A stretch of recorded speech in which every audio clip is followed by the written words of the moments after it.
Hello, I'm Alan Denton from Physics Partners, and in this short film we're going to look at how to teach the physics of falling.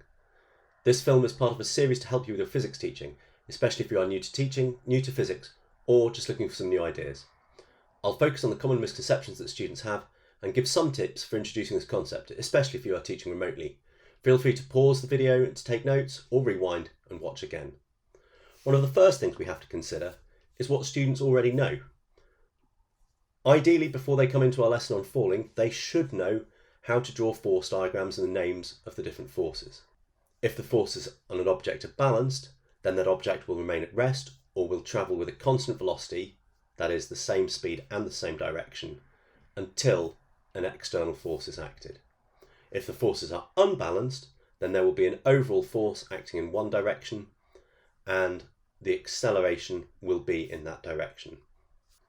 Two of the misconceptions we'll be looking at are that heavier objects fall faster than light ones, and we'll be looking at why that misconception comes about, and the idea that if you open your parachute, all of a sudden you fly upwards. One way of starting a topic is to start with a concept cartoon, looking at the conceptual misunderstanding that students may have. This is a nice example.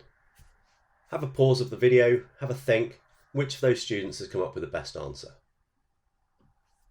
So it may be that students don't know the answer to this question, and it could be one that maybe you come back to at the end of the topic once you've introduced a few different ideas along the way. Now I find there are two experiments that we can do that, if the students can explain, means they have genuinely understood what's going on here. The first is with two balls. They look identical, but they're not. I've injected, using a donut jam injector, this ball with water and then sealed it up with glue. It's about twice as heavy as this one. What happens if I drop them? What's your prediction? They hit at exactly the same time. So two balls with different masses hit the ground at the same time. And the second experiment is two pieces of paper. These pieces of paper have got the same mass. This one's just a crumpled up piece like this. So they've got the same mass, but yet the crumpled one hits the ground first. Why is that? So let's consider these tennis balls first. We've got a heavy tennis ball and we've got a light tennis ball. What's going to happen with them? Why do they hit the ground at the same time? Let's have a look. Here I've got a heavy tennis ball on the left and I've got a light tennis ball on the right. What does it mean, that being heavy and light? Well, there's more mass in the one on the left. Now, if we put that into an equation, weight equals mass times gravitational field strength, we can work out the exact weight of that tennis ball on the left is 1.96 newtons and the weight of the tennis ball on the right is 0.98 newtons. So there I've multiplied by 9.8. How is that going to affect how those tennis balls fall?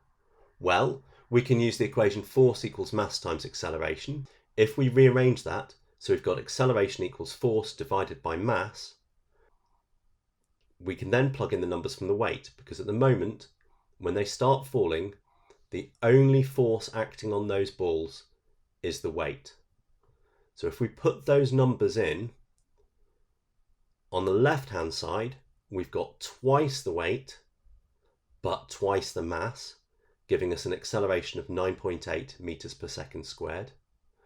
And on the right-hand side, we've got half the weight, half the force and half the mass, also giving us 9.8 meters per second squared. So what's going on here? Two balls, bigger force acting on one of the balls, but it's harder to make that ball speed up because it's more massive. So the result is the acceleration on both of those balls is the same. Now, when is that true and when is that not true? Well, it was true when we dropped the balls in the room here, because both balls are going pretty slowly. The only significant force acting on the balls is their weight. But when they start getting faster, and they will of course start getting faster, there will be an upwards force as well of air resistance. And where the air resistance has become significant, it will affect the heavy ball much less than the light ball. The heavy ball will be able to accelerate for longer and to a faster terminal velocity. And that's also the thing that gives us the answer for our paper. When we drop our pieces of paper, they actually start to accelerate at exactly the same rate, but almost instantly, the air resistance on this one, because it's got a bigger surface area, starts to affect it more than the air resistance from this crumpled up. When teaching about parachutists, you can make it a little bit more interactive with your students by assigning different roles. So get 6 volunteers up to the front and ask the first person to mime what's happening in the different parts of a parachute jump. The next 3 people all describe how forces change. So the first person describes the force down, that's an easy role, that's always weight. The next person describes the force upwards, and the third person combines those together to give you the net force. The 5th person describes the acceleration of that parachutist, which is related to the net force, and the final person describes the velocity. It's a really nice way of separating out confusion between forces, acceleration and velocity. Here we go. There's a woman getting ready for a parachute jump at the moment. She's standing on the wing of the aircraft. So each time I would ask the person to tell me what is the force now, or what is the velocity, or what is the acceleration. So person 1, what's the force? It's the weight downwards. This is a very easy role for a student to get because it never changes. Second person, what is the force upwards? Well, there's a normal contact force acting upwards, which is matched by the weight. And the third person will tell us that the net force, therefore, is 0. There's no overall force. And therefore, there's no overall acceleration, vertically speaking, and there's no change to the velocity, and it's currently 0. So the final person is saying that there's no velocity in a vertical direction. And then we go through a series of other problems based around the same thing. So what happens once the parachutist has jumped off? The split second she's jumped off.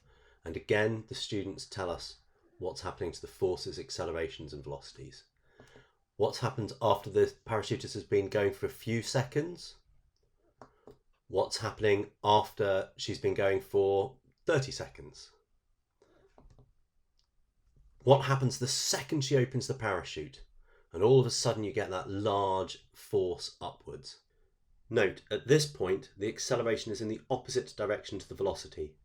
That doesn't mean that she's going to change direction straight away. It just means she's going to slow down. And finally, what happens when she gets the second terminal velocity when that parachute has been open for a while? It's also worth exploring how the velocity changes over time and comparing that to the different stages of the parachute jump. So, where does this misconception about parachutists going upwards come from? Well, let's see if we can figure it out. Here we've got parachutist A, and here we've got parachutist B, which does look uncannily like my phone. We're going to let them both fall together, but then parachutist A is going to open her parachute first. Okay, so let's let them go. And they're accelerating down together, and that's working really well. And then all of a sudden, whee! She opens her parachute first. But they're both still going down. It's just that the phone is going down faster than the parachutist A. Let's have a look at what that looks like from the phone. Down together, and that's working really well. And then all of a sudden, whee! She opens her parachute first. What follows is me using a program called Vernier Video Physics, which can be used to analyse the motion of an object as it's falling. There are other versions of software available as well, for example, one called Tracker, which is free to use. Here I'm selecting the ball, I'm zooming in on it. The system can then do auto tracking of that ball as it falls. So each single frame it's figuring out where the position of that ball is. I can then set what is the X direction, the Y direction, and here I'm setting exactly what 1 meter is. Someone's put a meter rule in handily. And then you can plot a graph of it. So the top graph shows the position against time, and the bottom graph shows the velocity.